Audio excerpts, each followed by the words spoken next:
Hello everybody, it's Paul back with you again from Keyboard World. A little bit bleary-eyed because we were up in the early hours this morning awaiting the arrival of the Korg operating system 1.4.0. Wasn't disappointed, arrived bang on time, and we duly got a very, very quick overview video up because I wanted to be amongst the first to share this exciting news with you. But now, a few hours on, I've had chance to dive a little bit deeper into some of the new features, and I thought we'd make two or three little short videos just to show you in a little bit more detail some of the exciting new things that have come along for us. The first thing I want to show you is the new sequencer, the new recording studio in here. This really is a huge advancement on what we had originally, and I'll kill two birds with one stone here because I'm also going to use one of the new styles, a little new style called Jam Ballad. And yeah, first thing we need to do is load the style up. Incidentally, if you have a song loaded up, you will not be able to access the recording studio. The recording studio relies on you having a style there. So just to prove a point, if I just go into song here and I load a MIDI file in there, which I made a little bit earlier, and I go into record, you'll see the recording studio is grayed out. Don't panic. Don't think it's become unstable already. It is merely that you don't have a style loaded in there. So we've just done that. So that's there. We go to record edit, and there it is, this new little tile down on the bottom row there called recording studio. We press it, and we have graphically a lovely looking screen. It's already armed the 4 sections to record. Those 4 sections, by the way, the style. Yes, I want to record the style information. This is what we couldn't do before as in part of the sequencer. When we then look at it in a few minutes, in the main sequencer, you will see that it's separated that style into individual tracks. So the drums will be on one track, the bass will be on another track, your pianos, your guitars, it'll all be separated so that then you can do some real deep editing afterwards, much more than we were able to do before. We want to record chords because that's going to record our chord changes, and it will actually show you them graphically in the screen. If you're not a very good chord player, then you could at this point go to chords down here and you could load a chord sequence to record and then do some overdubbing over the top of that. We want to record some pads. I may or may not use pads on this recording, but I'm going to put it there just in case. And I want to record the keyboard set information that we actually use along the way. What I love about this screen is that without leaving this screen, I can access everything I need to access. For example, if I was going to use pads, I could go into pads and I can see what's currently loaded in all 4 pads. More than that, I might decide, you know what, I don't want what's in pad 1. I'm going to change it to piano acoustic legato 1. There we go. So now if we press pad 1, yeah, that's what we've got in there. You can see the keyboard sets, and as you select them, you can see all the individual settings. You can adjust things. You can change sounds at this point if you want to. We can even see the mixer. So if we want to make some fine-tuning changes before we actually start, you might want to mute a particular track of the style. You might want to just bring it down in volume. You might want to bring another section up in volume. And you can even access all the effects and the EQs, everything you can in the mixer without leaving this main recording screen. I've chosen to use a metronome counting. You can have pre-roll, which is a number of bars if you want, so that you can prepare yourself. Resolution is quantized. That's the correcting device. I'm just going to leave it as it is for now. And that's it. We are basically ready to record. I'm only going to make this a short piece because we don't, you know, I'm really just here to show you the idea of how this works. I'm going to choose intro 1. And as soon as I press play and my first chord, it will begin to record after the 1 bar counting. You will also see now, as well as the intro countdown, I've also got the number of bars that we've recorded, which I can also see up here as well. So here we go with the recording.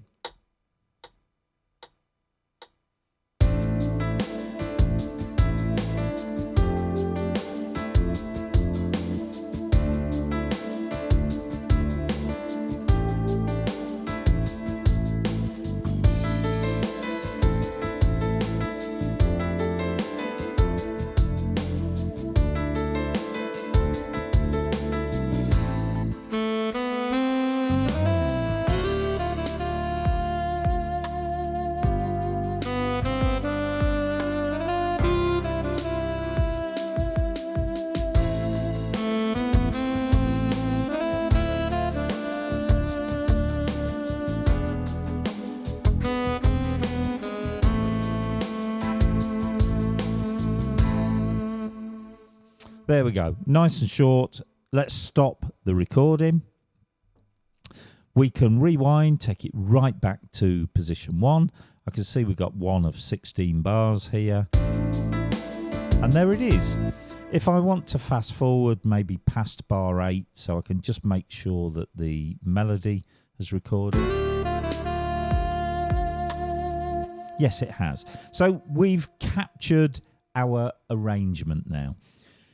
Now, there is a little tile down in the bottom right-hand corner here that says Record Edit. Let's press that. And this is where I think this looks just like a DAW, a workstation, a digital audio workstation that you would probably be familiar with on your computer. But there's so much we can do here. Let's take it right back to the beginning here. You can see I actually made a change of keyboard set. I was on the wrong keyboard set.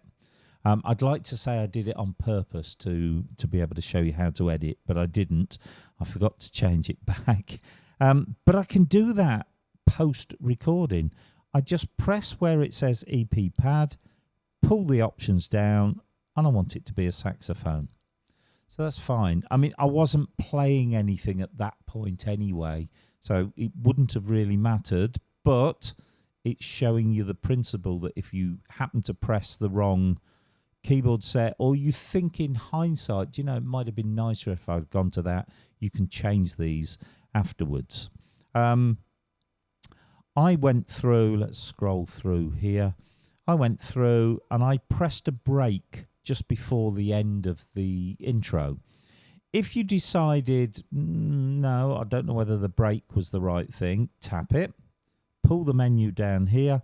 You could choose one of the other fill-ins. You could say, well, no, fill-in 2 works better. You can audition them. You can change as many times as you like. I'm going to change that back to break because I actually really liked that. You probably notice here I got fill 2 before I went to variation 3. Did I want to go to variation 3? No, I'm going to change that. So I highlight variation 3. I only want to go to variation 2. And I've got a half bar fill here. And if you look at it, that fill is starting in bar 11, beat 3. What I could do is change that and make that a whole bar of filling. So that might be nice. And the ending, if we look here, I've just caught it a little bit late. So again, I'm going to wind that back to exactly the beginning of bar 15, and I'm happy with that. Let's just show you how you can edit the chords here. This D minor chord here, for argument's sake, let's say it wanted to be a D minor 7th. So what we can do is highlight it, and we can come into the chord here, and under the minor type. There it is, minor 7. Look at these chord types you've got. There's no chord that you can't now play, because what you need to think about, if there are some of these more complex chords in your arrangement, just keep it simple while you're doing the recording and actually enhance the chords afterwards. What a brilliant feature that is. I'm going to press OK. Look what it's done. It's updated it to D minor 7, and it will do so in the playback as well. So that's it. I'm happy with that. What I can now do is save the arrangement. If I feel I want to come back and change it in this screen, I would always recommend you do that. I would also now want to export this arrangement as a MIDI song, and you'll see why I want to do that in a second. So let me do that. I'm going to give it a name called My Song. Very original title. Okay, and I'm going to store it on the Korg disk. Obviously, you can choose to store it wherever you wish. So we can now exit from this. Don't worry, we have made the changes. Now, I would like to add some more tracks to that. And if I go into record edit, look, I can't edit the song. It's been grayed out. And that's for a similar reason to why we couldn't see the new recorder before when we had a song there. Now we've got a style loaded in. I would need to load my song in there. So there it is, my song. Now I can go back into record edit. Now I can go into song edit. And this is very similar to the sequencer screen that we've had from the word go. The thing is now in track 1, there's the jazz sax that we used for our melody. Most importantly, if we go into 9 to 16, I can see all of the style parts now, all of the different parts of my accompaniment split into different tracks. I can revoice by just pressing the name where the sound is there and changing the sound. So I could change that maybe to the live grand. We can do that. Okay, we can mute tracks. I can rebalance things now. I could even record over a track. So if I wanted something specific in that accompaniment part, I could actually overwrite it. I mean, I've got overdub, I've got overwrite, so it depends which mode you're in.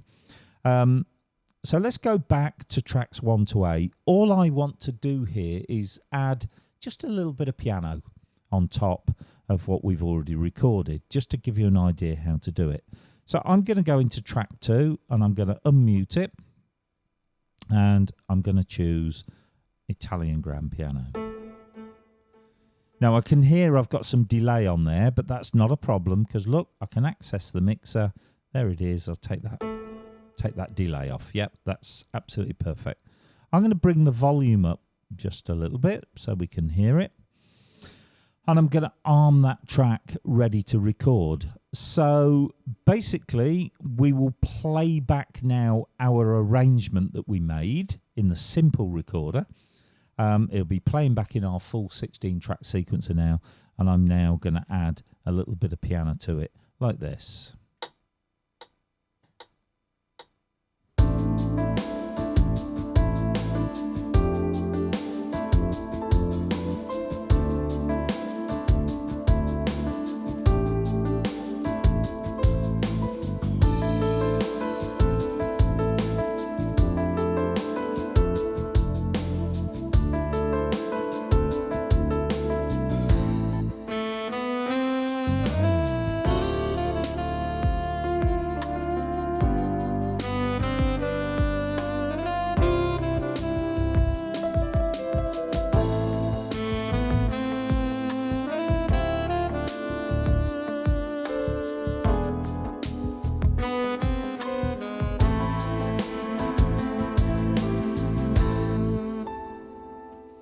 Okay, just some random piano notes there. Wasn't perfect by any means, but I'm just trying to show you the principle.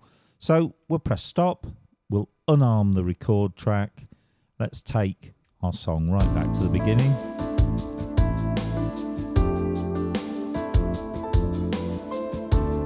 And there's that little bit of piano added.